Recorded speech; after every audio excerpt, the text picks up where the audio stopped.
चलते हैं, श्रीमद् भागवत महापुराण प्रसंग चल रहा है। सर्वलोक महेश्वर भगवान श्री कृष्ण द्वारिका के लिए प्रस्थान करने को उद्यत है। इतने में महाभाग्यमयी भगवत भक्ति का स्वरूप साक्षात माता कुंती जी आती हैं और प्रभु से हाथ जोड़ करके विनय करती हैं। जब प्रभु द्वारिका के लिए प्रस्थान करना चाहते हैं, नमस्ते पुरुषम त्वाद्य मीश्वरम प्रकृते परम अलक्षम सर्वभूताना मंतर्बहिर्वस्थितम। प्रभु आपको नमस्कार है, नमस्कार है। महापुरुषों ने जो भगवान की स्तुति की उसमें बहुत सुंदर ज्ञान विज्ञान और बहुत सुंदर भक्ति, बड़ी महिमा विराजमान है। ध्यान से सुने, और भगवत स्तुति सुनने का फल होता है पापों का नाश और हृदय की शीतलता। प्रभु आपको नमस्कार है। आप बहुत ध्यान से सुनेंगे तो ज्ञान विज्ञान भी भरा हुआ है। अलक्षम सर्वभूतानाम अंतर्बहिर्वस्थितम, दिखाई नहीं दे रहे अलक्षम, पर सर्वभूतानाम समस्त देहधारियों के अंतर और बहिर, बाहर और भीतर आप ही विराजमान है, दिखाई नहीं दे रहे। अलक्षम सर्वभूतानाम मंतर बहिर अवस्थितम, बाहर और भीतर प्रभु ही प्रभु विराजमान है। पर हमारे नेत्र नहीं है, माया देखने वाले नेत्र हैं। त्रिगुण ब्रह्मा जी के द्वारा त्रिगुण से रचे नेत्र हैं, तो त्रिगुण की रचना देख सकते हैं, और भगवान तो त्रिगुणातीत है। कह रहे हैं नमस्ते पुरुषम त्वाद्यमीश्वरम प्रकृते परम, आप तो प्रकृति से परे हैं और मेरे नेत्र प्रकृति को देख सकते हैं बस। पर प्रभु अलक्ष होने पर भी सर्वभूतानाम अंतर्बहिर्वस्थितम, आप भीतर और बाहर समस्त शरीरधारियों के विराजमान हैं, तो दिखाई क्यों नहीं दे रहे? माया जवनिकाच्छन्नम अज्ञान, ये अज्ञान जो माया जनित है इसी के कारण नहीं दिखाई दे रहे। अधोक्षज अव्यय नालक्ष से मूढ़ दृशा नटो नाट्य धरो यथा। प्रभु भला मैं तो अबोध नारी हूं, आप पुरुषोत्तम अविनाशी आदि पुरुष, प्रकृति से परे, इंद्रियों में जो भी सामर्थ्य है, जिस विषय को जानते हैं, पर उनकी सामर्थ्य नहीं कि आप तक वो पहुंच सके। प्रभु जो अभी मूढ़ता के अंतर्गत है वो आपको नहीं जान सकते। मूढ़ कौन पुरुष है? अहंकार विमूढ़ात्मा करता हमिति मन्यते, मैंने ये किया, मैं करूंगा, मैं ऐसा कर सकता हूं, मैं, ये मूढ़ता। जब तक मूढ़ता है तब तक आपको कोई जान नहीं सकता।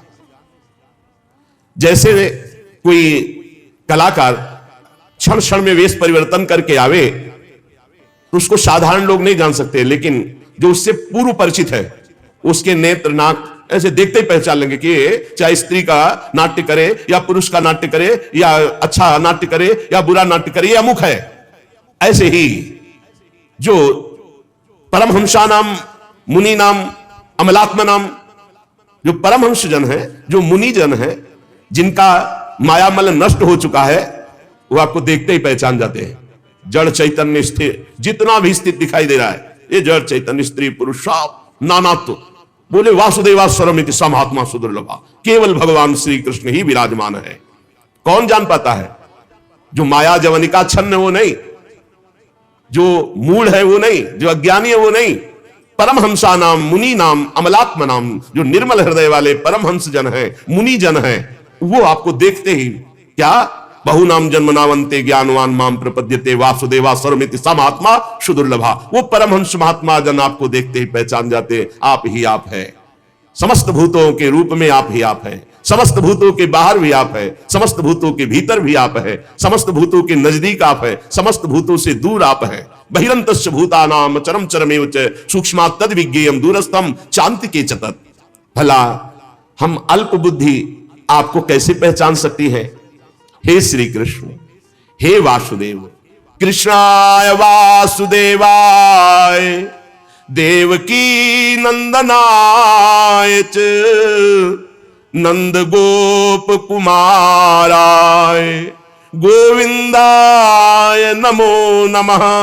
नमः पंकज नाभाय नमः पंकज मालिने नमः पंकज नेत्राय नमस्ते पंकजांघ्रे। हे श्री कृष्ण, हे वासुदेव, हे देवकी नंदन, हे नंदगोप के लाडले लाल, हे गोविंद, हमारा बारंबार प्रणाम स्वीकार करें। जिनकी नाभ से ब्रह्मा का जन्म, कमल प्रकट हुआ, ब्रह्मा कमल से प्रकट हुए और कमल जिनकी नाभ से प्रकट हुआ, जो सुंदर कमलों की माला धारण करते हैं, जिनके नेत्र कमल के समान विशाल और कोमल है, जिनके श्री चरण कमलों में कमल का चिन्ह है, ऐसे श्री कृष्ण को मैं बार बार नमस्कार करती हूं। हे ऋषिकेश, जैसे आपने दुष्ट कंस के द्वारा कैद की हुई चिरकाल से शोकग्रस्त देवकी मैया की रक्षा की, वैसे ही पुत्रों सहित मेरी भी आपने बार बार विपत्तियों से रक्षा की। हे श्री कृष्ण, आप हमारे स्वामी हैं, आप सर्वशक्तिमान हैं।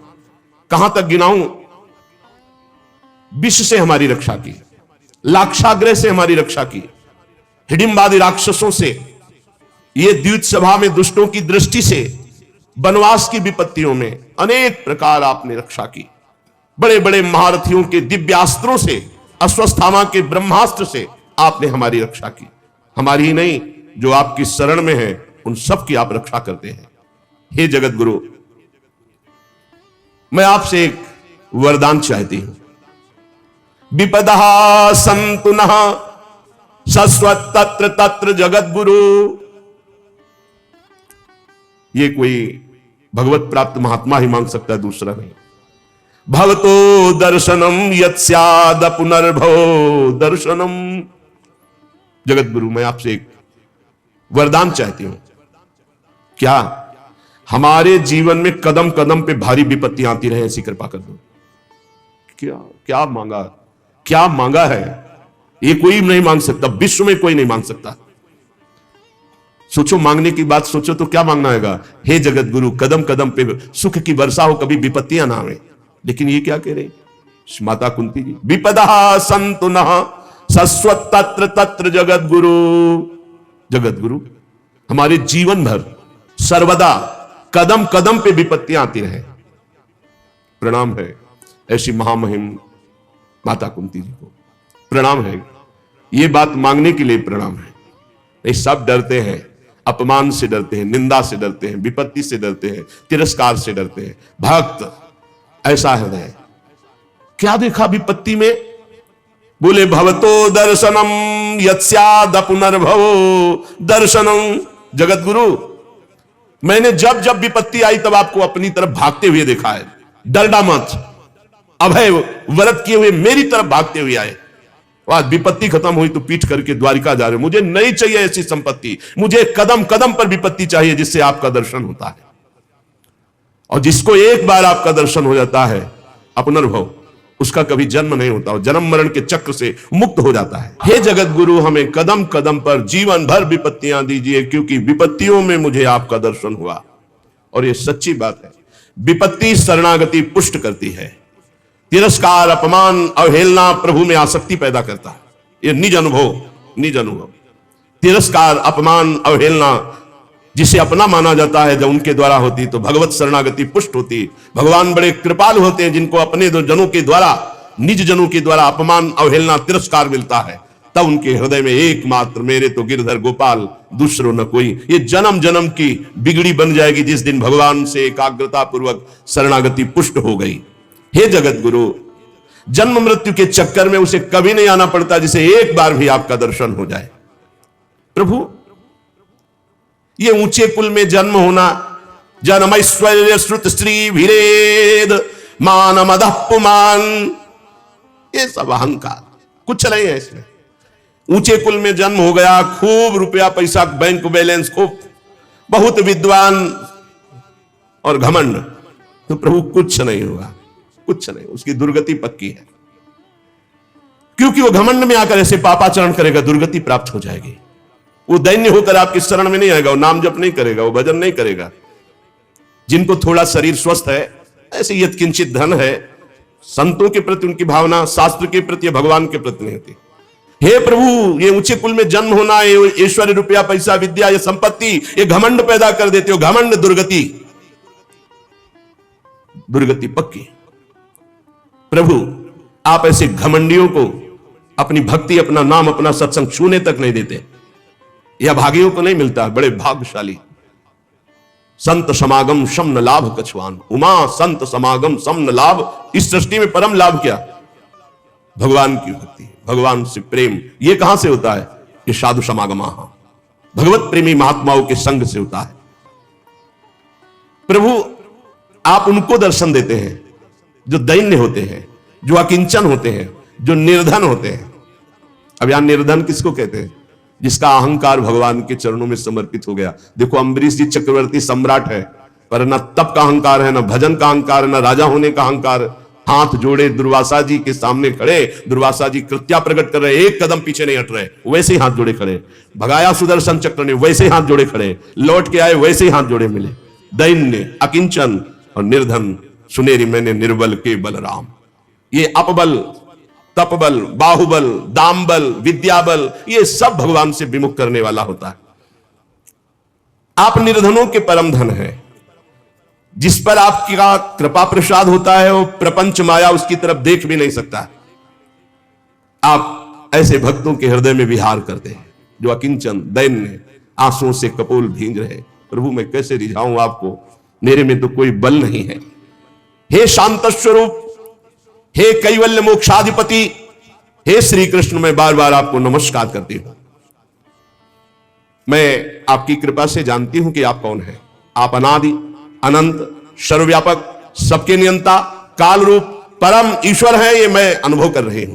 कुंती माता कह रहे हैं संसार के समस्त पदार्थ और प्राणी ये आपस में राग द्वेष करके विषमता के कारण परस्पर अशांत हो रहे, जल रहे, लड़ रहे, मर रहे, परंतु आप उस स्थिति में भी उनमें समान रूप से विराजमान रहकर निर्लेप रहते हैं।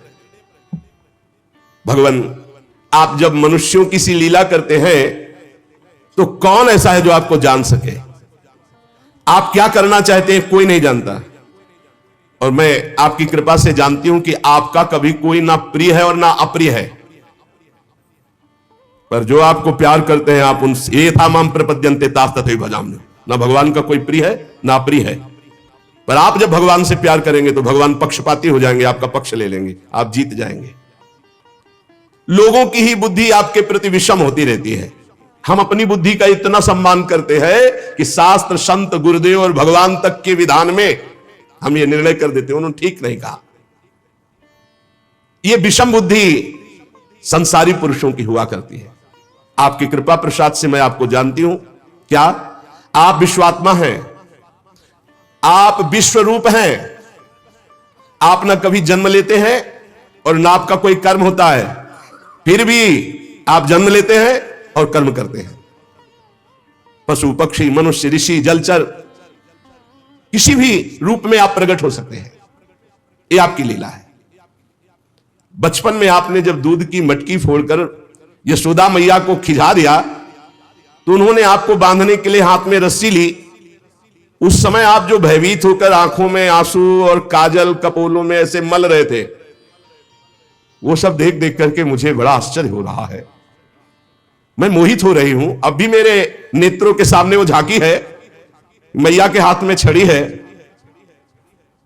आज से ऐसा करेगा? आप ऐसे ऐसे कर रहे हैं, काजल पूरा नेत्रों में, और भयभीत दृष्टि से मैया की तरफ देख रहे। मुझे आज भी बड़ा आश्चर्य हो रहा है। मुख झुका हुआ, नेत्र मैया की तरफ, भय से युक्त। अरे जिसके भय से काल भी भयभीत हो जाता है वो है आप। मैया की एक छोटी सी छड़ी से आप भयभीत। प्रभु प्रभु आप जनाना ना चाहे तो आपको कोई नहीं जान सकता। ही अजन्मा, आप जन्म क्यों लिए? कोई कोई महापुरुष योग कहते हैं कि अपने प्रिय भक्त पुण्य श्लोक महाराजाधिराज यदु की कीर्ति का विस्तार करने के लिए यदुवंश में आपने उतार लिया। दूसरे लोग कहते हैं सुतपार प्रश्नी के रूप में वसुदेव देवकी जी ने भारी तपस्या की तो आपने उनको वरदान दिया, इसलिए आप अजन्मा होकर प्रकट हुए। कोई कहता है दैत्यों के नाश के लिए आपका अवतार हुआ। कुछ लोग कहते हैं इतना पाप बढ़ गया था कि पृथ्वी डगमगा रही थी तो ब्रह्मा जी की प्रार्थना से आप प्रकट हुए।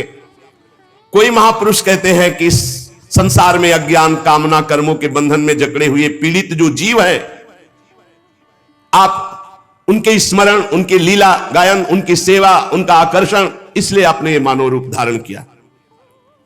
क्योंकि आप जब लीला करते हैं तो गा गा कर हृदय पवित्र होता है। आपका जो नाम है उसका जप करके जीव मुक्त हो जाता है। अगर आपका अवतार ना होता तो आपका लीला, आपका रूप, आपका चरित्र कैसे गायन करने में आता?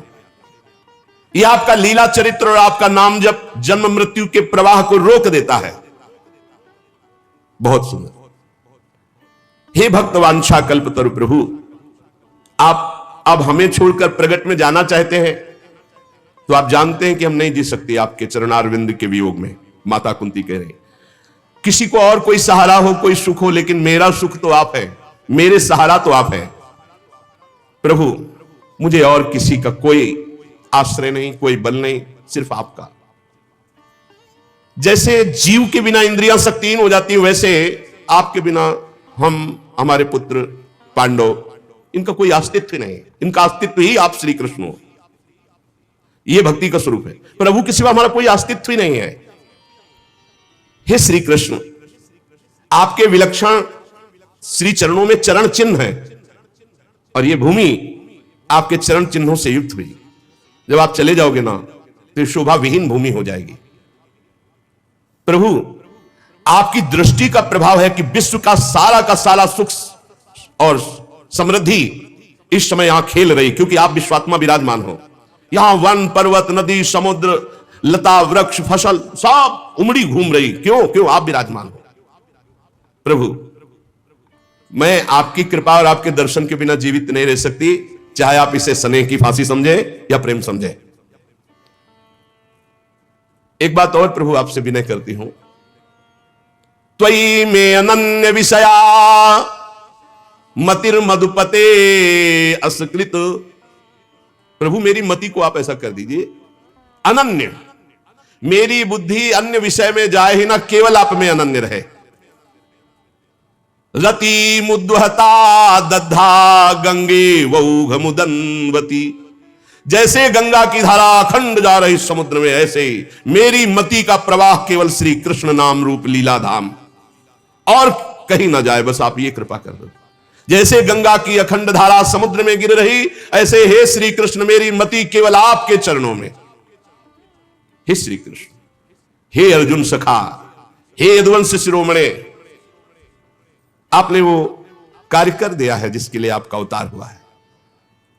ये राजवेशधारी दैत्य असुर स्वभाव वालों का आपने अग्निस्वरूप होकर विनाश कर दिया। गोविंद, आप चराचर के गुरु हैं, बस मेरी मति आप में लगी रहे। आपको नमस्कार करती हुए ऐसी कृपा करो। भगवान तब तक शांत भाव से खड़े जब तक माता कुंती जी ने विनय की। सूत जी महाराज कहते, इस प्रकार कुंती ने बड़े मधुर शब्दों में भगवान की अधिकांश लीलाओं का वर्णन करते हुए स्तुति की। भगवान मंद मंद मुस्कुरा रहे हैं। बड़ी अद्भुत शोभा होती है जब भगवान मंद मंद मुस्कुराते हुए अपने जन पर कृपा करते हैं। भगवान ने कुंती जी से कहा, अच्छा ठीक है, कुछ समय के लिए द्वारिका जाना स्थगित करते हैं, और पुनः लौट आए। फिर सुभद्रा आदि देवियों से मिलकर के महाराज युधिष्ठिर के समीप, युधिष्ठिर जी को देखा, अब भी वो शोकमग्न है। भगवान अंतर बात जानने वाले भगवान श्री कृष्ण द्वैपायन व्यास जी से कहा, इनको समझाओ, ये क्यों शोकमग्न है युधिष्ठिर जी। भगवान व्यास देव जी ने समझाया और ऋषियों ने समझाया, भगवान श्री कृष्ण ने भी समझाने की कोशिश की, पर युधिष्ठिर को समझ में नहीं आया। भला भगवान समझाना चाहे, भगवान व्यास देव जी समझाना चाहे, समझ में नहीं आवे। क्यों? क्योंकि भगवान कुछ और करना चाहते हैं, इसीलिए समझ में नहीं आ रहा। बार बार युधिष्ठिर जी कह रहे हैं, मैं कितना ज्ञानी हूं, सियार कुत्तों के हार इस शरीर पर आत्मभाव करके मैंने कितना बड़ा विनाश करवा दिया। 18 छोड़ी सेना महाभारत में, 11 कौरव पक्ष में और 7 पांडव पक्ष में। मुझे संतोष नहीं हो रहा आप सबके समझाने पर। भगवान मुस्कुराए और कहा, चलो रथ तैयार करो। कहां ले जा रहे हैं? भीष्म पितामह जी के पास, क्योंकि ज्ञान समुद्रस्थ होने जा रहा है। इसीलिए महाराज युधिष्ठिर को असंतोष, जैसे गीता को प्रकट करने के लिए अर्जुन जी के हृदय में कार्पण्य प्रकट किया, मूढ़ता प्रकट की, शरीर कांप रहा है, और कहा कार्पण्य दोषो प्रहत स्वभाव। वो कह रहे मैं अपने स्वभाव से उलट रहा हूं, क्यों? क्योंकि गीता अमृत प्रकट होना चाहिए। ऐसे ही भीष्म जी के मुख से समस्त ज्ञान समुद्र को भगवान निकलवाना चाहते, इसलिए युधिष्ठिर को संतोष नहीं हुआ भगवान के भी समझाने पर और श्री कृष्ण द्वैपायन व्यासदेव जी के भी समझाने पर। कहा अच्छा चलो रथ तैयार करो। कहां के लिए प्रभु आज्ञा है? ले चलो हमारे साथ चलो। और जहां सरसैया पर भीष्म पितामह पड़े हुए थे, स्वर्ण जटित रथों पर अच्छे अच्छे घोड़े जुते, आगे आगे भगवान श्री कृष्णचंद्र जी, फिर युधिष्ठिर जी, ऐसे सबका रथ क्रम में वहां जाके देखा तो मानो स्वयं सूर्य तेजोमय बाणों की सैया पर पड़े हुए, ऐसे भीष्म पितामह बाणों की सैया पर। सब जाकर के चरणों में प्रणाम किया। वहां पहले से ही बहुत से देवर्षि, राजऋषि, ब्रह्म ऋषि, पर्वत, नारद, धौम्य, भगवान व्यासदेव, बृहदस्व, भरद्वाज, शिष्यों के सहित भगवान परशुराम, वशिष्ठ, इंद्र प्रमद, त्रित, गृत्समद, असित, कक्षीवान, गौतम ऋषि, अत्रि, विश्वामित्र जी, सुदर्शन, भगवान सुखदेव जी और भी बड़े बड़े दिव्य महात्मा, कश्यप, अंगिरा, बृहस्पति, बड़े बड़े सब। क्यों? क्योंकि भीष्म पितामह ज्ञान समुद्र है। अब ज्ञान का सूर्य मानो अस्ताचल को जा रहा है। संपूर्ण ज्ञान भीष्म पितामह जी को, धर्म का, देश का, काल का विभाग, सब कुछ ज्ञान। सब ऋषियों आसपास मंडलाकार बैठे। भगवान श्री कृष्णचंद्र जी समीप पहुंचे। आंख खोल के भीष्म जी ने देखा तो बाहर भी भावना से पूजन किया और अंदर भी हृदय में जो विराजमान प्रभु श्री कृष्ण है पूजा की, बाहर और भीतर दोनों जगह। सब पास बैठ गए। भीष्म पितामह जी की दृष्टि केवल श्री कृष्ण पर है और आंखों से आंसू बह रहे भीष्म पितामह जी के। फिर युधिष्ठिर को नजदीक बुलाया और हाथ इशारे, तुम्हें बहुत कष्ट हुआ क्योंकि अन्याय का उस समय बोलबाला था। तुम लोग साधु सेवी, भगवत सेवी, तुमको इतना कष्ट नहीं होना चाहिए। तुम बचपन से दुख भोग रहे हो पांडव। अतिरथी पांडु की मृत्यु के समय तुम्हारी अवस्था बिल्कुल छोटी थी, तब से आज तक तुम्हें कष्ट ही कष्ट झेलना पड़ा। देखो ये ध्यान रखना, जैसे बादल वायु के वश में रहते हैं, ऐसे लोकपालों सहित संपूर्ण जगत इन श्री कृष्ण के अधीन है। ये काल के भी काल है। तुम लोग दुखी मत होना, ये इन्हीं की मंगलमयी लीलाएं हैं। नहीं तो जहां साक्षात धर्मपुत्र राजा युधिष्ठिर हो, जहां वायुपुत्र गदाधारी भीमसेन हो, जहां धनुर्धारी गांडीव धनुष धारण करने वाले अर्जुन हो और उनके मित्र भगवान श्री कृष्ण हो, वहां दुख विपत्ति की संभावना भी नहीं। ये केवल इनकी लीला है, श्री कृष्ण की लीला है। युधिष्ठिर, तुम इन कालों के भी महाकाल श्री कृष्ण को नहीं जानते हो, कब ये क्या करना चाहते हैं कोई भी नहीं जानता, बड़े बड़े ज्ञानी भी नहीं जानते। युधिष्ठिर, सब ईश्वर कोटि के जितने महात्मा है सब इनकी इच्छा के अधीन है। इनको कोई नहीं जान सकता। जितना जनाते हैं उतना ही जान पाएगा। युधिष्ठिर, ये सब जितने ऋषि बैठे सर्वज्ञ हैं, ये सब जानते हैं कि श्री कृष्ण ही साक्षात भगवान है। इन्हीं के अंश से आदि पुरुष भगवान नारायण और जितने अवतार होते हैं इन्हीं के अंश से हैं। ये अपनी माया से अपने को छिपाकर मनुष्य लोक में ऐसी लीला कर रहे हैं जिससे इनके प्रभाव को कोई पूर्ण ये न जान पावे कि सच्चिदानंद भगवान है। मैं अंतिम समय गूढ़राज से बोल रहा हूं कि साक्षात भगवान। बोलते ना अंतिम समय तो झूठे कोई बोलता नहीं। भीष्म पितामह तो सत्य प्रतिज्ञ है, फिर भी कह रहे मैं अंतिम समय बोल रहा हूं। ये साक्षात भगवान, समस्त अवतारों के अवतारी। युधिष्ठिर, ये भगवान शंकर, देवर्षि नारद, भगवान कपिल, ये सब सर्वज्ञ महात्मा है। जो मैं बोल रहा हूं उसको जान रहे हैं। जिसे तुम अपना ममेरा भाई समझ रहे हो, प्रिय मित्र समझ रहे हो, हितैषी समझ रहे हो, तुमने प्रेम बस जिनको अपना मंत्री बनाया, दूत बनाया, सारथी बनाया और संकोच नहीं किया, तुम जानते हो ये कौन है? ये स्वयं परब्रह्म परमात्मा है। ये सर्वात्मा, समदर्शी, अद्वितीय, अहंकार रहित निष्पाप परमात्मा, ये तुम्हारे प्रेम विवश होकर ऊंचे से ऊंचे, नीचे से नीचे हर कार्य करने में कभी संकोच नहीं किया। युधिष्ठिर, ये समतत्व है, फिर भी देखो तुम्हारी भक्ति के वश होकर ये पक्षपात किए। यही कारण है, यही कारण है इनकी करुणा का। क्या भक्ति का पक्षपात कि जब मैं अब अपने प्राण त्यागने जा रहा हूं तो स्वयं साक्षात चलकर हमारे सामने उपस्थित हुए। ये उपदेश दिलाने नहीं, ये हमारा अंतिम बनाने आए हैं। भगवत परायण योगी पुरुष भक्ति भाव से इनमें अपना मन लगाकर और वाणी से इनका नाम कीर्तन करके जब शरीर त्यागता है तो कामना और कर्म बंधन से छूटकर जीवन मुक्त वो भगवत धाम जाता है। देव देवेश कैसे प्रसन्न लग रहे हैं, कैसा हास्य प्रकट हो रहा है। देखो ना, रक्त कमल के समान अरुण नेत्र कैसे उल्लसित है, कैसा श्रीमुख। और ये तब जब मैं शरीर त्यागने जा रहा हूं। युधिष्ठिर उनकी बात सुनकर सरसैया पर सोए हुए भीष्म पितामह से बहुत से ऋषियों के सामने नाना प्रकार के धर्मों के संबंध में अनेकों प्रश्न पूछे गए। तत्ववेत्ता भीष्म पितामह ने वर्ण आश्रम के अनुसार पुरुष के स्वाभाविक धर्म, वैराग्य, राग के कारण और विभिन्न रूप से बतलाए हुए निवृत्ति प्रवृत्ति रूप द्विविध धर्म, दान धर्म, राजधर्म, मोक्ष धर्म, स्त्री धर्म, भागवत धर्म, सबका जो जो प्रश्न किया गया सबका भीष्म पितामह जी ने उत्तर दिया। भीष्म पितामह जी से शांत होते चले जा रहे हैं। फिर भगवान श्री कृष्ण में दृष्टि लगाई, प्रश्न उत्तर बंद। देखा पीतांबर फहरा रहा है, नील मेघ की कांति गंभीर मुद्रा में भगवान श्री कृष्ण खड़े हैं। भीष्म जी की एकटक आंख श्री भगवान पे। क्या सुंदर मृत्यु का, अब भीष्म जी है, क्या सुंदर। आसपास सब भगवत स्वरूप महात्मा, सामने भगवान श्री कृष्ण। भीष्म जी को अब किंचन मात्र भी दुख नहीं है बाणों के चोट का।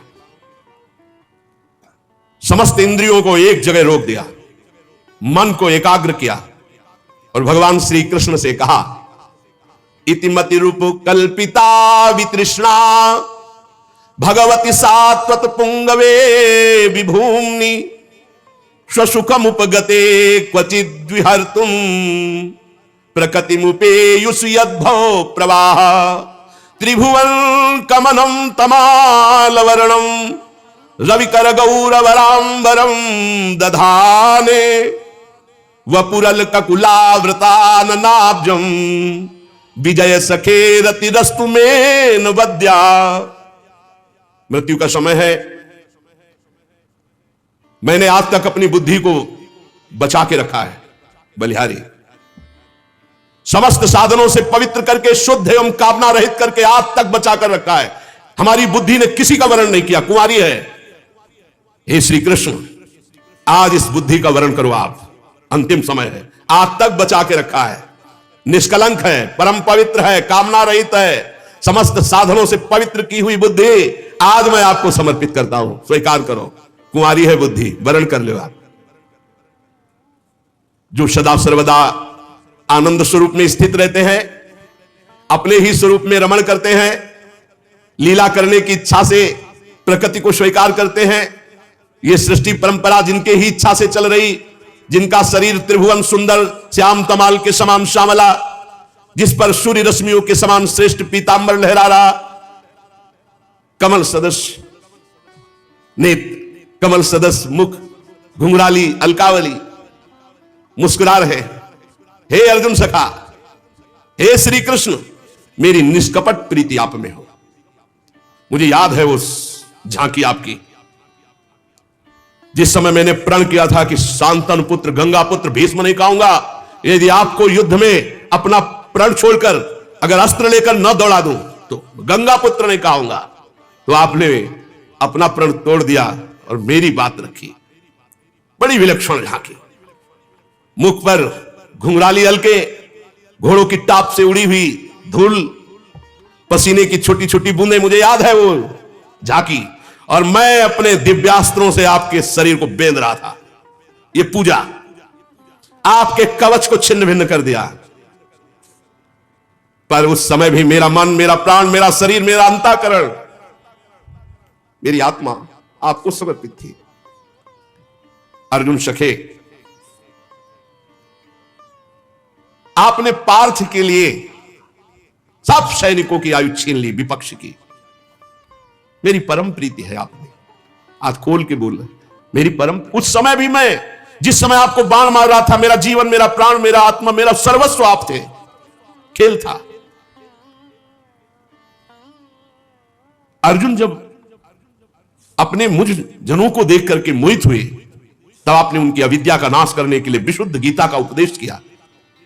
ऐसे गीता गायक श्री कृष्ण में मेरी प्रीति है। श्री कृष्ण, भला आप ईश्वर की प्रतिज्ञा को कोई तोड़वा दे, लेकिन आपने मेरी बात रखने के लिए जैसे सिंह हाथी को मारने दौड़े, ऐसे रथ का पहिया लेकर कूद पड़े मुझे मारने के लिए प्रभु। और मुझ आताताई ने उस समय भी आपके ऊपर बाण चलाए, आपका कवच तोड़ डाला। अर्जुन के रोकने पर भी बलपूर्वक जब मेरी तरफ दौड़े, मैंने बाण और धनुष रख दिया और कहा जय हो आपकी।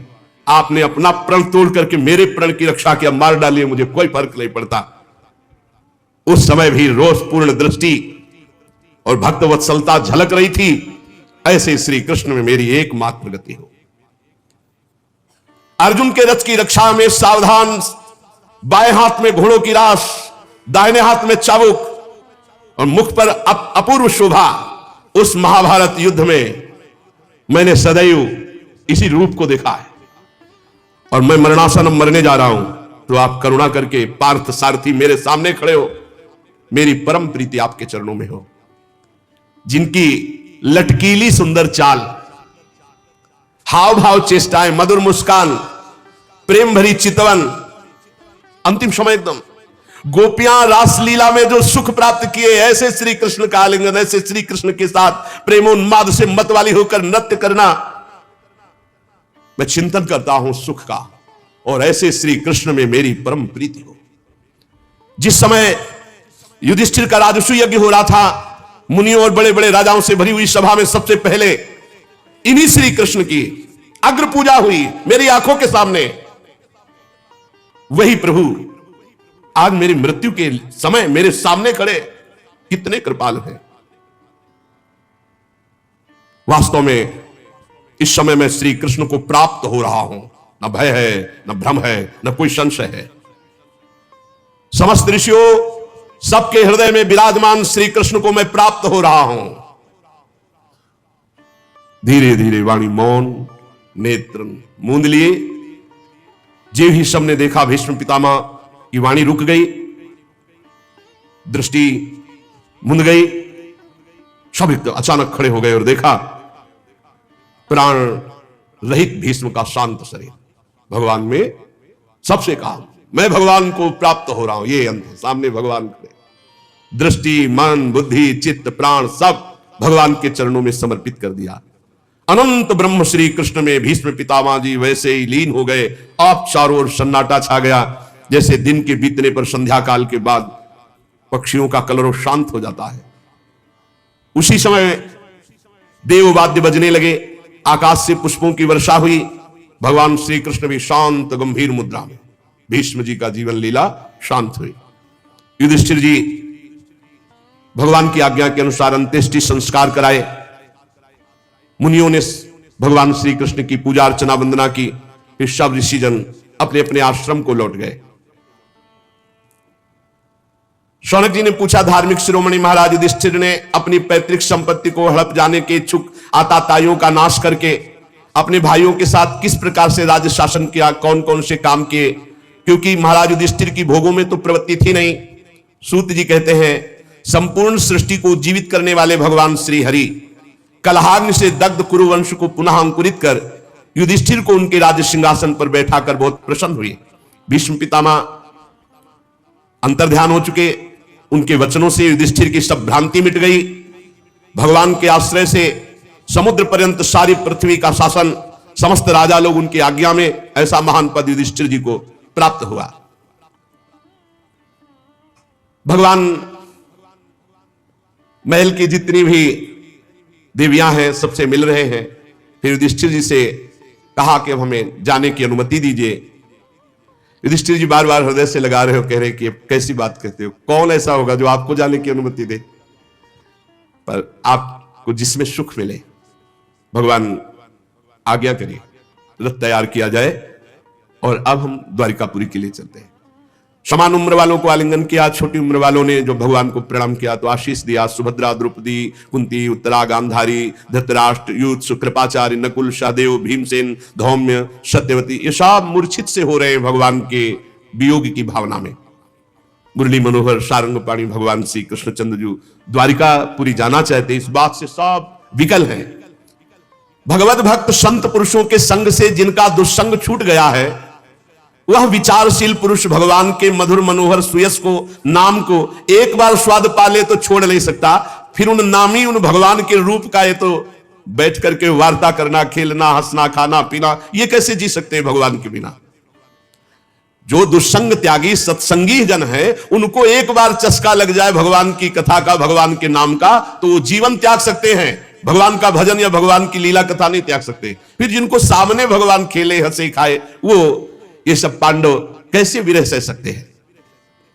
भगवान ने सुभद्रा जी की तरफ देख करके प्रसन्न मुद्रा में संतोष धारण करो। राजा युधिष्ठिर द्वारिका जाने के लिए व्यवस्था कर रहे हैं। भगवान किसी को मधुर मनोहर वचनों से, किसी को दृष्टि से, किसी को छू को, किसी को बोलकर, किसी को हृदय से लगा के सबको संतुष्ट कर रहे हैं। भगवान के प्रस्थान के समय मृदंग, शंख, भेरी, वीणा, ढोल, नरसिंगे, धुंधुरी, नगारे, घंटे, दुंदुबियां एक साथ बजने लगी। भगवान के दर्शन की आकांक्षा से हस्तिनापुर में भीड़ लग गई। भगवान के प्रिय सखा घुंघराले वाल वाले अर्जुन ने प्रीतम श्री कृष्ण का श्वेत छत्र पकड़ रखा है, जिसमें मोतियों की झालर लटक रही, रत्नों का डंडा, उसको पकड़े हुए। उद्धव और सात्विकी बड़े भाव से चंवर डुला रहे हैं। भगवान जे भी रथ चला, चारों ओर पुष्पों की वर्षा, बड़ी मधुर झांकी। दिव्य ब्रह्म ऋषि लोग वेद वाक्य उच्चारण कर रहे हैं, आशीष सुनाई दे रहे हैं। हस्तिनापुर की रमणियां भगवान श्री कृष्ण के रूप में चित्त को लगाए हुए और आपस में बात कर रहे हैं। सखी, ये सनातन परम पुरुष परमात्मा है, जो प्रलय के समय भी अपने अद्वितीय निर्विशेष रूप में स्थित रहते हैं। जब प्रलय होता है तो ब्रह्मा जी संपूर्ण सृष्टि समेट करके इन्हीं में समा जाते हैं। ये जगदात्मा ईश्वर हैं, संपूर्ण जीव इन्हीं में लीन होते हैं और फिर इन्हीं से प्रकट हो जाते हैं। ये देखो, सब जीवों को मोहित करते हुए छुपे हुए कैसे है। इस जगत में जिसके स्वरूप का साक्षात्कार जितेंद्रीय योगी अपने प्राणों को वश में करके भक्ति से प्रफुल्लित निर्मल हृदय से किया करते, वही है श्री कृष्ण साक्षात परब्रह्म मेरे नेत्रों के सामने है। सखी, वास्तव में उसी का जीवन धन्य है जिसने इनको देखा, जिसने इनकी सुंदर लीलाओं का गायन और श्रवण किया। जब भगवान की हेतु की कृपा होती तब लीला गायन, लीला श्रवण, नाम जप, इनमें रुचि होती है। बड़ा प्रशंसनीय है वो जो भगवान के नाम गुण रूप लीला धाम में, और धन्य है यदुवंशी जो इनके साथ खा पी कर हंस खेल कर महान सुख ले रहे हैं। हे सखी, बड़े हर्ष की बात है कि द्वारिका ने सब लोगों का तिरस्कार करके सौभाग्य प्राप्त किया, क्योंकि ये द्वारिका में विराजमान है। सखी, हम तो उनके सौभाग्य देख रहे हैं जिनका पाणी ग्रहण इन्होंने किया है। पाणी ग्रहण ये शरणागति भी है। एक पाणी ग्रहण का संबोधन है विवाह से और एक पाणी ग्रहण का संबोधन है शरणागति से। हम तो सखी धन्य धन्य उनको मानती हैं जिनका पाणी ग्रहण भगवान बाहु पकड़ लेते हैं शरणागत की। अवश्य उन्होंने कोई बड़ा व्रत, कोई स्नान, कोई हवन, कोई जप तप किया होगा, क्योंकि परमात्मा उन्हें प्रीतम रूप से मिले। वो बार बार इनकी रूप माधुरी का पान करती होंगी। सखी, स्मरण मात्र से मेरा हृदय व्याकुल हो रहा है, मूर्छा सी आ रही है। कितना सुख प्राप्त करते हैं, और इनसे भी ज्यादा सुख तो ब्रज गोपियों ने प्राप्त किया। सखी, धन्य है वो ब्रज गोपियां जिनके इशारे पर ये नंद नंदन नाचते। सखी, सबसे बड़ा सुख श्री रुक्मिणी जी को मिला द्वारिका में। शिशुपाल आदि मत वाले राजाओं का मान मर्दन करके अपने बाहुबल से उठा लाए, अपहरण कर। प्रद्युम्न, शांबांब आदि कितने इनके पुत्र हैं। और हमने तो सुना है कि भौमासुर को मार करके लाई हुई 16,000 इनकी और पत्नियां हैं। वास्तव में वो सब धन्याति धन्य देवी होंगी। उनका जीवन परम धन्य हो गया, परम पवित्र, परम उज्जवल हो गया, जिसको श्री कृष्ण ने स्वीकार कर लिया। इनकी महिमा का वर्णन क्या करें, ये तो साक्षात कमल नयन भगवान परब्रह्म परमात्मा श्री कृष्ण है। हस्तिनापुर की स्त्रियां से प्रभु के विषय में बातचीत कर रही। अजात शत्रु युधिष्ठिर ने भगवान श्री कृष्ण की रक्षा के लिए बहुत सी सेना साथ भेजी। यद्यपि भगवान सर्वसमर्थ पर प्रियता में शंका होती, अधिक प्रीतिमन भाषण देहा। युधिष्ठिर जी ने आग्रह करके सके, भगवान आप सेना साथ ले जाइए। भगवान कुरजांगल, पांचाल, सूरसेन, यमुना के तटवर्ती प्रदेश, ब्रह्मावर्त, कुरुक्षेत्र, मत्स्य, सारस्वत, मर्धन्नो देश को पार करके फिर अनर्त देश में आए। यहां कुछ विश्राम किया, जलाशय समीप था, संध्या वंदन किया। फिर अनर्त देश में पहुंचे। वहां के लोगों ने जो ही सुना कि भगवान पधार रहे, द्वारिकापुरी के लोग, पांचजन्य शंख भगवान ने सबको आनंदित करने के लिए बजाया। भगवान के ओठों की लाली से स्पर्श हुआ वो श्वेत वर्ण पांचजन्य शंख, जब उसका नाद हुआ तो द्वारिकापुरी में आनंद की लहर छा गई। भगवान पधार रहे हैं। दुष्टों को भय और भक्तों को अभय, इस शंखनाद से सारी प्रजा भागी भगवान श्री कृष्ण के दर्शन के लिए। भगवान श्री कृष्ण आत्माराम है, वह अपने आत्मलाभ से सदा सर्वदा परिपूर्ण है। पर जैसे सूर्य को कोई दीप दिखाए तो भगवान सूर्य प्रसन्न हो जाते, स्वीकार कर लेते, भला सूर्य को दीप दान क्या, वो तो जगत को प्रकाश दे रहे।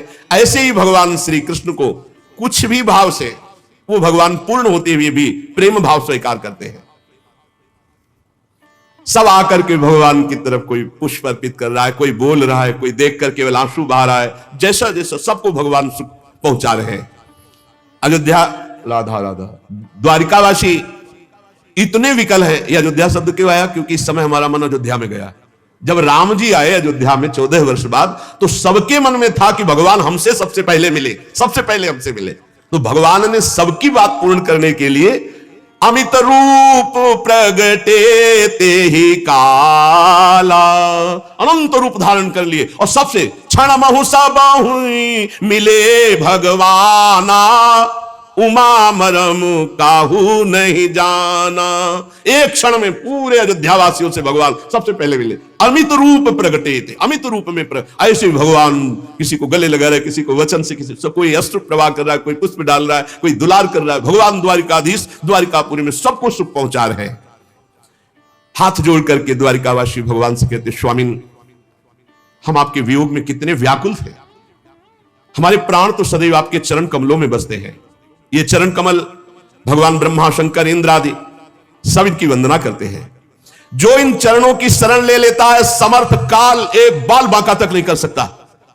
हे प्रभु, जो आपके इन चरणों की शरण ले लेता है, समर्थ काल भी बाल बांका नहीं कर सकता। विश्व भवन, आप ही हमारे माता हैं, आप ही हमारे सुहृद हैं, आप ही हमारे पिता हैं, आप ही हमारे स्वामी हैं, आप ही हमारे सदगुरु हैं, आप ही हमारे आराध्य देव हैं। भला आपके वियोग में हमारी क्या दशा होगी, आप सोचो।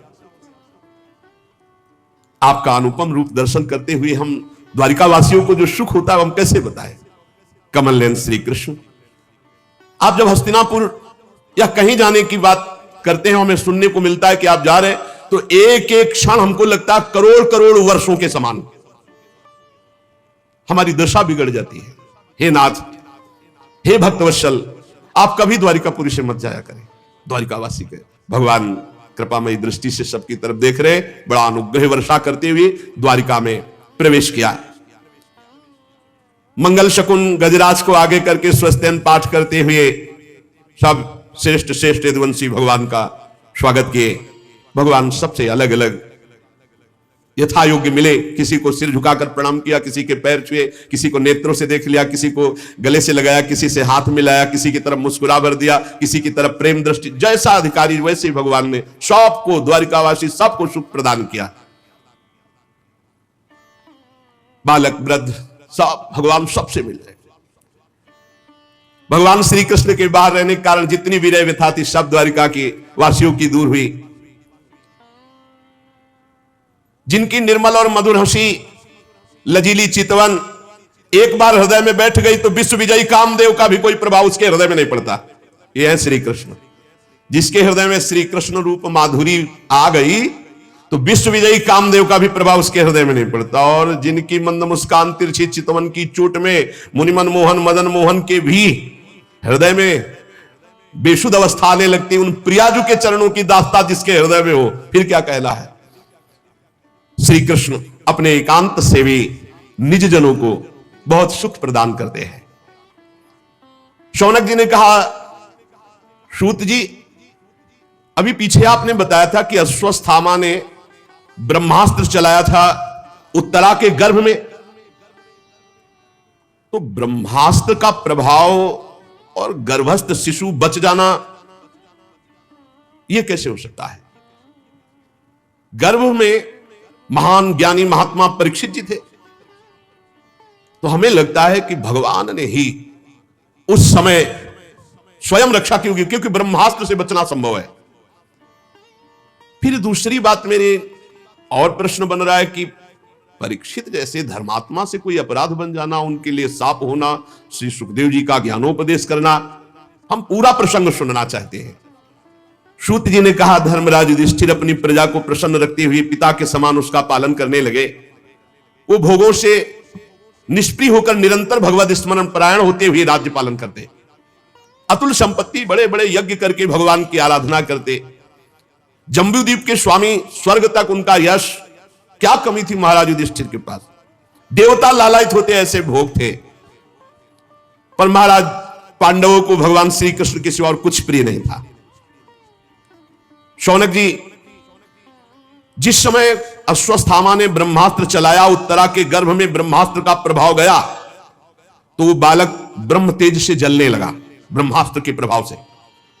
पर उस समय उस बालक ने देखा कि श्याम वर्ण एक तेजस्वी ज्योतिर्मय पुरुष आसपास उसके ऐसे घूम रहा है और ब्रह्म तेज बाहर आसपास।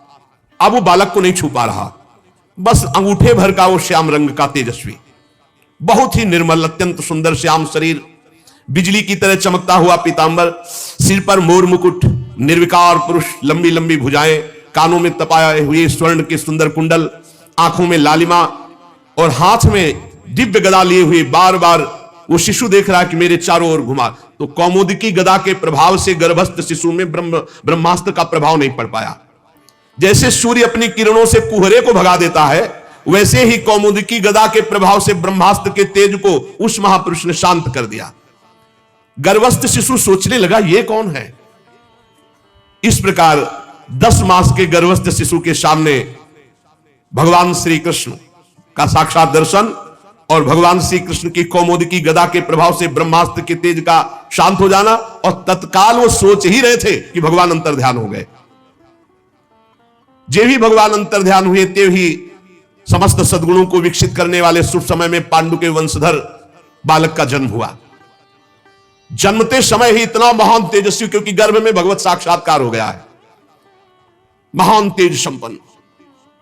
महाराज युधिष्ठिर जब सुना पौत्र हुआ, बड़े प्रसन्न हुए, क्योंकि अर्जुन पुत्र अभिमन्यु पुत्र परीक्षित।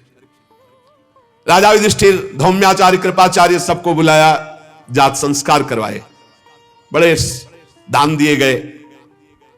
जब बालक का नाल छेदन नहीं होता, उसके पहले, नाल छेदन के पहले तक, उस समय को कहते हैं प्रजा तीर्थ। उस समय जो दान दिया जाता है उसका बड़ा महत्व है। नाल छेदन नहीं हुआ, बालक हुआ, उस समय के दान को बड़ी महिमा प्रजा तीर्थ कहते हैं। उसी समय युधिष्ठिर ने बहुत दान किया, हाथी, घोड़ा, स्वर्ण, बहुत। युधिष्ठिर जी ने कहा, पुरुवंश शिरोमणि,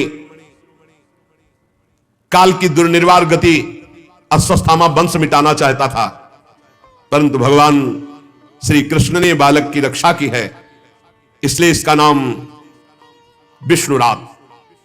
निसंदेह ये बालक संसार में बड़ा यशस्वी भगवान का परम भक्त और महापुरुष होगा। बड़े बड़े महात्माओं ने आशीष दिया युधिष्ठिर जी को और बालक को। युधिष्ठिर ने कहा, महात्माओं, ये बालक क्या अपने उज्जवल यश से हमारे वंश की पवित्र कीर्ति महात्मा राजर्षियों का अनुसरण करेगा? ब्रह्म ऋषियों ने कहा, धर्मराज, ये मनुपुत्र इक्ष्वाक के समान अपनी प्रजा का पालन करेगा। दशरथ नंदन भगवान श्री राम के समान ये सत्य प्रतिज्ञ और ब्राह्मण भक्त होगा। उसी नरेश शिवी के समान दाता होगा। दुष्यंत के पुत्र भरत के समान अपने वंश का यश फैलाएगा। ये धनुर्धरों में अपने दादा सहस्त्रबाहु और पार्थ अर्जुन, इन दोनों के समान होगा। अपने दादा पार्थ के समान और सहस्त्रबाहु अर्जुन के समान ये धनुर्धारी होगा। महाराज, ये रंतिदेव के समान उदार होगा। ये धैर्य में बलि के समान होगा। ये भगवत भक्ति में प्रहलाद के समान होगा। मर्यादा उल्लंघन करने वालों को ये भारी दंड देने वाला होगा। पृथ्वी माता और धर्म की रक्षा के लिए कलयुग का भी दमन करेगा।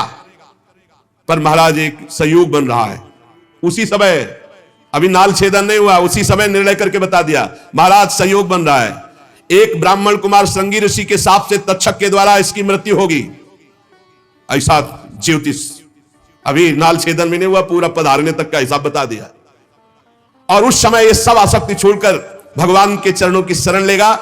व्यासनंदन श्री सुखदेव जी यहां पधारेंगे इसके पास और इसको श्रीमद् भागवत का स्वरूप बोध कराएंगे और गंगा तट पर शरीर को त्याग कर अभय पद की प्राप्ति करेगा पूरा।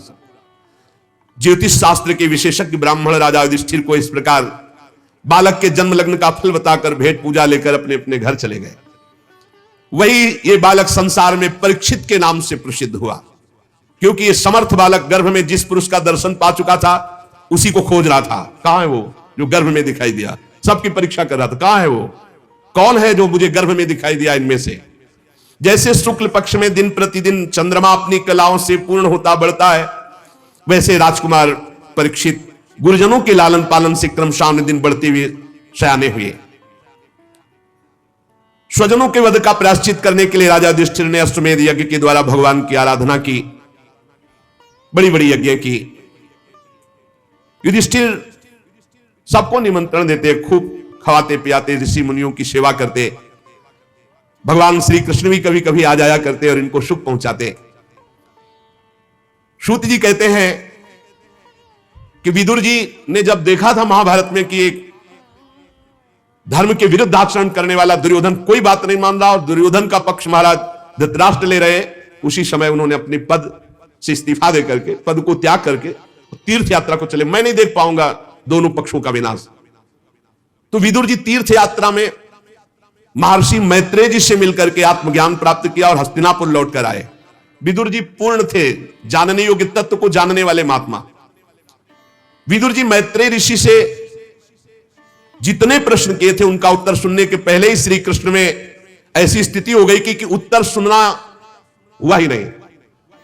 जो उत्तर वो दे रहे थे उसी में स्थित थे, वो ऐसे कि बार सुनाई ही नहीं दिया, उपराम हो गए। शौनक जी जो ही देखा कि विदुर जी आए तो धर्मराज युधिष्ठिर दौड़ पड़े। धृतराष्ट्र, युत्सु, संजय, कृपाचार्य, कुंती, गांधारी, द्रौपदी, सुभद्रा, उत्तरा, कृपि, पांडव परिवार सब दौड़ पड़े, मानो मृत शरीर में प्राण आ गए हों। विदुर जी को देखकर सबने अगवानी की, सब कोई चरणों को प्रणाम कर रहा है, कोई हृदय से लगा रहा है, सबके आंसू बह रहे। युधिष्ठिर जी ने दिव्यासन अर्पित किया, विदुर जी को पूजन किया, भोग पवाया, विश्राम कराया। फिर युधिष्ठिर जी ने विनय से सर झुकाकर सबके सामने कहा, चाचा जी जैसे पक्षी अपने अंडों को पंखों की छाया के नीचे रखकर सेते और बढ़ाते हैं, वैसे आपने बचपन से लेकर अभी तक अपनी कृपा से हमें विपत्तियों से बचाया, हमें पाला पोषा। अब हम आपसे जानना चाहते हैं कि आप जब तीर्थ यात्रा के लिए निकले तो किस वृत्ति से जीवन निर्वाह किया, किन किन तीर्थों में गए? क्योंकि भगवान के प्यारे भक्त तो स्वयं तीर्थ स्वरूप होते हैं। अपने हृदय में विराजमान भगवान को निरंतर चिंतन करते हुए जो प्रकट किए हुए महात्मा है, वो तीर्थों में जहां जाते हैं तो तीर्थ को महातीर्थ बना देते हैं। तीर्थे कुर्वन्ति तीर्थानि स्वांता हस्तेन गदाभृता। चाचा जी आप तीर्थ यात्रा करते द्वारिकापुरी भी गए होंगे। भगवान श्री कृष्ण मेरे तो जीवन प्राण आराध्य देव हैं, सुखी है ना? आपने जाकर देखा वहां सब सुखी हैं? युधिष्ठिर जी किस प्रकार पूछने पर विदुर जी ने तीर्थों और यदुवंशियों के संबंध में जो कुछ देखा सुना अनुभव किया था क्रम से बतला दिया, पर मुख्य बात नहीं बताई। जब ये विदुर जी लौट करके आए थे तब तक यदुवंशियों का राधेश्याम हो चुका था, उसे गुप्त कर लिया।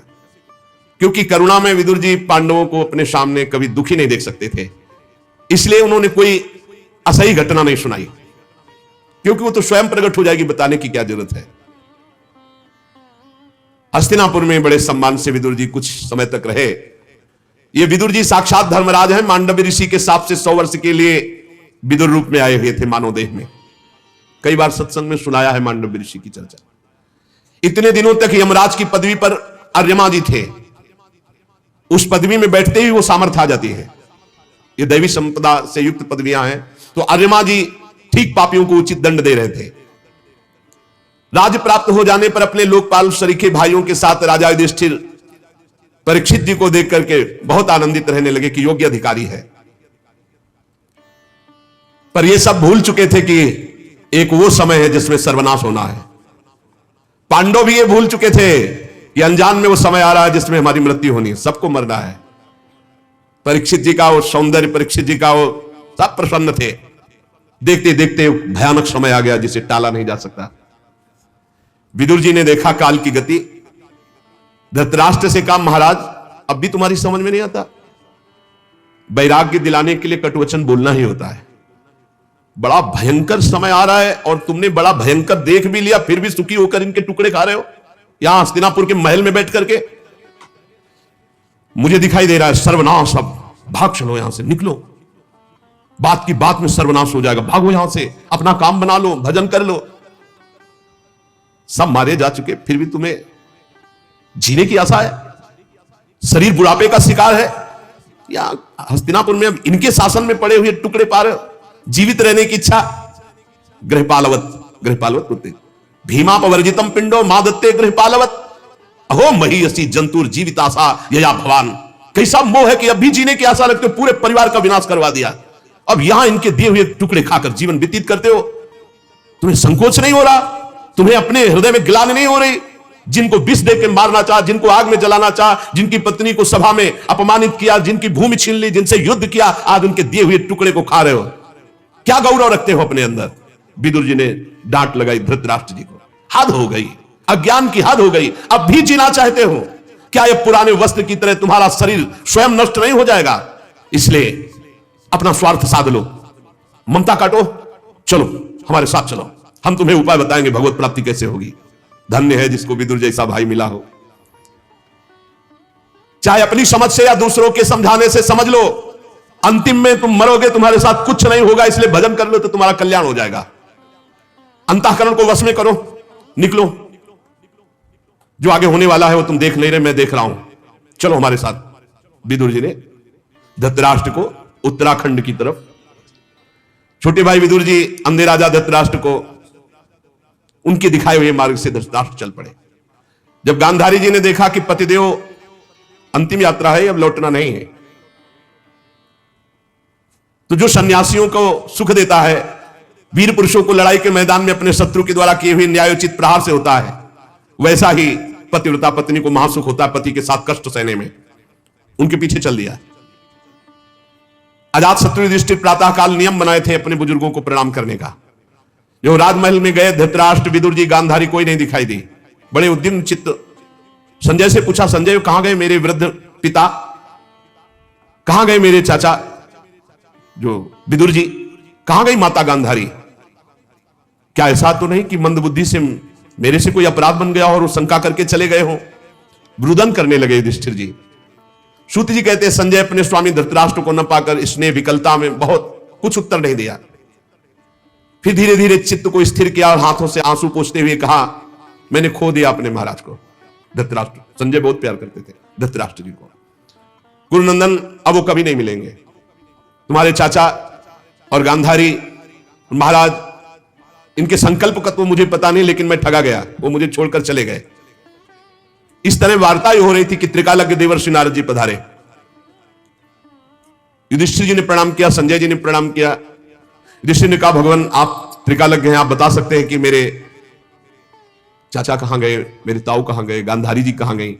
मैं बहुत व्याकुल हूं, क्या मेरे से कोई अपराध बन गया कि मुझे छोड़कर चले गए?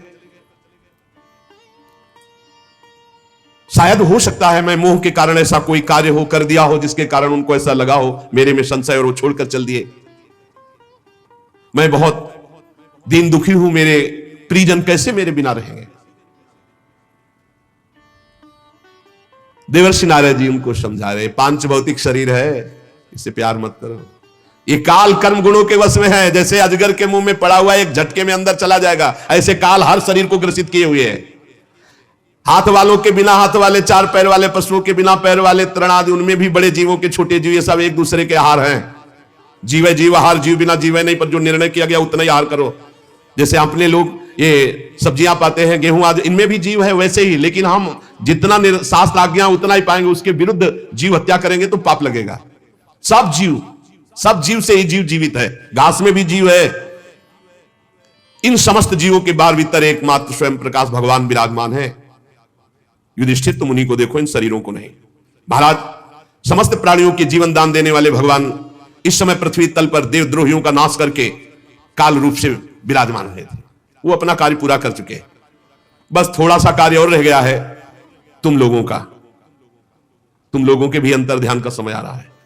धर्मराज, मैं देख रहा हूं जिनके लिए तुम विकल हो रहे हो। हिमालय के दक्षिण भाग में जहां सप्तऋषि प्रसन्नता के लिए गंगा जी ने अलग अलग 7 धाराओं के रूप में अपने को विभक्त कर दिया, सप्त स्रोत कहते हैं, वहां ले गए हैं विदुर जी धृतराष्ट्र और गांधारी को। त्रिकाल स्नान करवाते हैं, विधि पूर्वक अग्निहोत्र कराते हैं और सारी कामनाओं को शांत करके केवल जल का पान करवा के और उनको बैठा दिया है। विदुर जी के प्रभाव से इस समय धृतराष्ट्र और गांधारी ठूंठ की तरह अपने शरीर को शांत करके बैठ गए हैं। 5वें दिन आज के उनके शरीर में आग लग जाएगी, दोनों भस्म हो जाएंगे। पर्णकुटी सहित दोनों के शरीर भस्म हो जाएंगे, गांधारी जी का भी धृतराष्ट्र का भी। विदुर जी अपने सामने अपने भाई को मोक्ष प्रदान करके धृतराष्ट्र को और गांधारी को पुनः तीर्थ सेवन के लिए चले जाएंगे। आप लोग शोक मत करो, मैं त्रिकालज्ञ हूं, देखकर बता रहा हूं। नारद जी बताकर चले गए। बड़ा विचित्र खेल है, इस संसार से सबको जाला है, कुछ साथ नहीं जाएगा। चाहे जितना लड़ाई झगड़ा करके राज्य एकत्रित कर लो, चाहे रुपया एकत्रित, बड़ा समय बलवान है, सब दिन होत ना एक समान। इसलिए भाई अपने कर्तव्य का पालन करते हुए नाम जप कर लो। जितना नाम जप करोगे, परोपकार करोगे, धर्म पूर्वक चलोगे, वही तुम्हारे साथ जाएगा। अन्यथा यहां से बड़े बड़ों को जाना पड़ा, पछता कर जाना पड़ा। यहां रुकना नहीं, इसका नाम मृत्यु लोक है। खूब नाम जप करो, भगवत सेवा शेष चर्चा आगे। श्री राधा वल्लभ लाल की जय।